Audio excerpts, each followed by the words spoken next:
With YouTube attacking alternative media, please consider supporting the channel via Patreon for just $1 per month. Link below. Stanley, outside of being an absolute legend, right? A man who's created so many things that we know and that we love, at least in the realm of comic books, has really had a bad year, right? And I mean, not just 2018. I'm talking the last 365.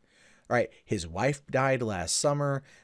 He's been accused of sexual harassment and probably even sexual assault by in-home nurses that have clearly not gone anywhere, at least that we know of. And now apparently he's been robbed for $1.4 million. Now this is also kind of the next step off of a story I reported on a few months ago, where he had been duped out of $300,000. Now an additional $800,000 has also been taken. So Stanley, a man worth probably hundreds of millions of dollars, is really having trouble keeping on to his money. And if he's looking to give any of that away, because you know you can't take it with you, you can always go to paypal.com/mundanemat. No, or paypal.me/mundanemat. There we go. I am a shill of the highest order. And that will probably be clipped out and used against me. Now, it says Stanley is missing a lot of money right now. According to new reports, the Marvel comic mastermind recently came home to discover a whopping $1.4 million had disappeared from his residence.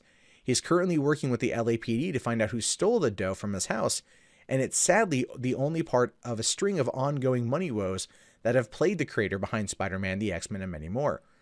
As reported by reported by TMZ, Stanley's Hollywood Hills home was visited by specialized unit detectives who work with elder financial abuse.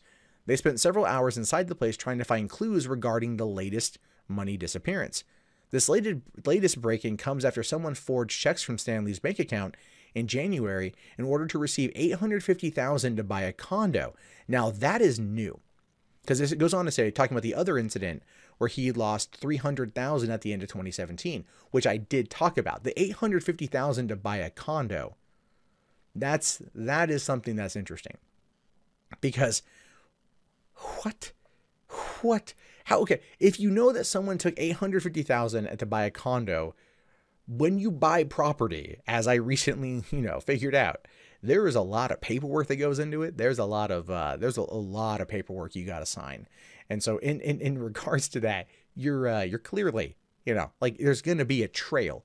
So if someone took $850,000 of them from him to buy a condo, they're going to know who bought the damn condo. Now, it's safe to say that Stan Lee's bank account is hurting right now. The 95-year-old comic writer is concerned about his financial well-being. Okay, hold on. Ho.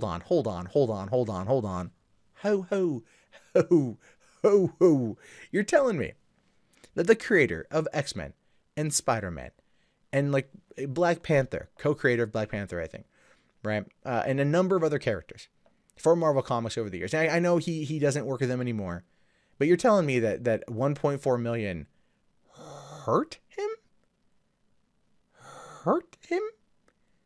Like, this dude has got to be getting royalties on something or another, right? Like, there was a show on Spike TV. It was Stan Lee's Stripperella.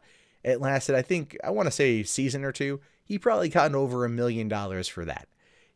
He's been in enough cameos now over the course of the past two decades to probably equal $1.4 million in fees there.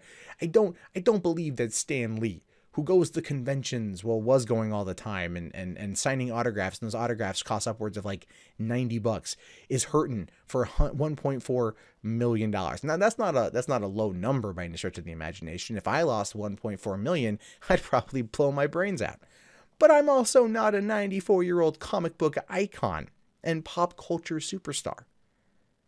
So I don't know how much of this article I want to say. Like, it just, when I read that, his bank account is hurting right now and he's concerned about his financial well-being. No, I think he's concerned because he keeps giving out freaking money, or he keeps losing money, really. Now, the latest incident only adds to Stan's recent misfortune. The Marvel executive recently entered the hospital with heart issues at the beginning of the month. That is sad, though he's apparently doing better health-wise as of late. Presumably, these recent financial break-ins aren't doing much to help. He also had another scary situation with a former bodyguard earlier this month, which resulted in police being called to his place. So something's happening with Stan Lee right now, and none of it's good.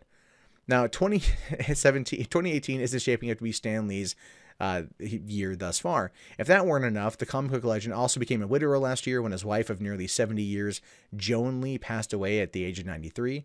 Suffice it to say, it's certainly a difficult time in Stanley's house right now. We can only hope things get better. And I noticed that this article does not touch upon the accusations of sexual harassment in the wake of the Me Too, which is probably for the best because those have been from anonymous sources, from an anonymous nursing home inside of Los Angeles. And it's a story that I have, in fact, covered before. But since then, from what I can gather, there's been no real update. Now, on the brighter side of things, at least Black Panther is bringing in big numbers at the box office. And it goes on to talk more about Marvel being just printing money in terms of everything. So if Marvel is printing money, and he's probably getting some kind of royalty on this stuff, anytime he's listed as like an executive producer, yes, it's probably in name only, but he is still cutting a check. He's still getting royalties. So 1.4 million is not going to be a big thing for Stanley, not in the slightest. But that being said, something is seriously rotten in Denmark. Something is happening here. Okay, and it may just be the fact that his wife of 70 years died, and since then, he's maybe just kind of lost his mind. That can be a real thing.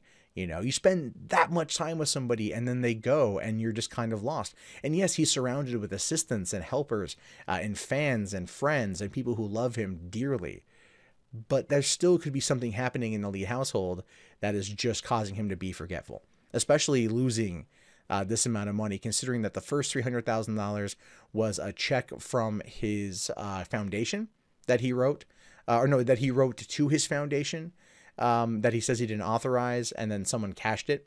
So we don't quite know who did that, which is, again, I don't think super hard to figure out given security and surveillance equipment. And then whoever got the $850,000 to buy a house. How did that go by unnoticed? How did that happen? Somebody is swindling money from him, or he's forgetting that he's being swindled, or that he's forgetting that he gave it, and in the end he's just paying off somebody.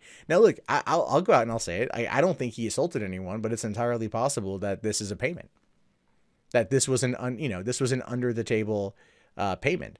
But at the same time, if it says that there's $850,000 to buy a condo, the police would be able to track the paper trail in order to determine who cashed the check and to see whether or not it lines up with who bought the condo. So if they know all this information and it was on the up and up, then there's been no crime, right? No body, no crime. And if there has been a crime, and if there has been a problem, and he has been ripped off, then they've got the paper trail to arrest the person. So there's that. And I know it says that someone forged the checks. But there's still the act of cashing the check. The thing with the condo is the thing I'm going to want to spend the most time on. The thing with the condo is going to really, really, I think, kind of like settle this whole thing. And if we find out that it actually is a payoff to a nurse because of the Me Too movement, that he did do something to a nurse, that he did act inappropriately by like waving his dong around, or like grabbing their butt or whatever. And this is what they want to keep quiet in order to preserve his legacy. Because look, I'll be realistic here. And this is just me being honest. If for some reason Stanley gets caught up in the Me Too movement, probably not as bad as Harvey Weinstein, but if he gets caught up in it in a bad way, right? This could this could kill him. The stress from it, the disgrace from it could end up killing him. And if, granted he's 94, he's an old man, he's lived a good life, but no one wants that memory of him tarnished. And at this point, it might actually be worth him paying out the money. Paying out the $850,000 or maybe even the $300,000. Maybe maybe it is that 1.4 million. Maybe he gave all that away as a way just to preserve his legacy. And maybe that's kind of the whole point of the financial well-being, the financial trouble, is he's literally paying it all out in order to know that when he does go, which will be a tragic, dark day for pop culture and comic books, that his legacy will be protected. That might be what he's telling himself.